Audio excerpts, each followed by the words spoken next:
Hey everybody, it's Brian. So a few months back, I took an Angel Wing Begonia out of its pod. It was really old and just needed to be reset. And I took a bunch of cuttings from that plant and did a bunch of propagation for new plants that are all doing well. I took the roots and all of the remaining pieces of vines that were left over, and I just threw it in my dirt pile that I got here. And I noticed about a week ago that a lot of these are actually growing. So I'm going to cut a few of these out, and the growth on them is really good. They're growing at multiple nodes. I'm going to cut some of these out and plant these indoors.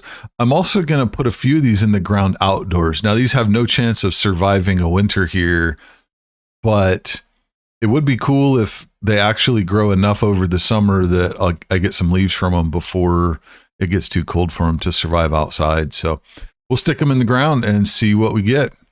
Like and subscribe to see what happens to them over this summer.